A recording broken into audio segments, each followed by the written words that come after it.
ผู้แข่งขึ้นปีมันดึงอยู่เนี่ยมันดึงอยู่ยับนั่นคือ ก็รู้ดอกที่มันดึงรอบไปอยู่ดิ ไม่ยับขยับบางใครบาง เดี๋ยวไปเพิ่ง พี่ถ่ายลูกก้อนพี่ขยับบางพี่ ก็ทายลูกก็ทายเลยเลย มันดึงก้อยบ่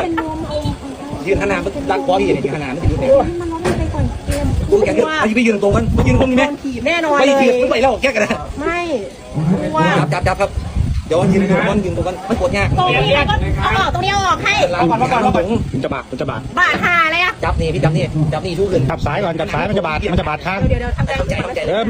อย่าไปมองลงข้างล่างสิ ผู้แข่งขึ้นขยับมาฟังผมมันจะใส่ของเล็กมันจะใส่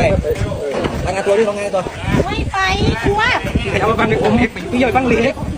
บอกนะตรงนี้อย่ามาฟังผมมากดแห่อย่ามาฟังผม อย่ามาเกม มันตึง รู้ มันตึงคว้าพี่ดิเนี่ย เอาตัวนี้ออก มันต้องเอานั่นออกก่อนขยับ ไม่ ขยับไม่ดี เกมถ่ายแล้วถ่ายแล้วถ่ายแล้ว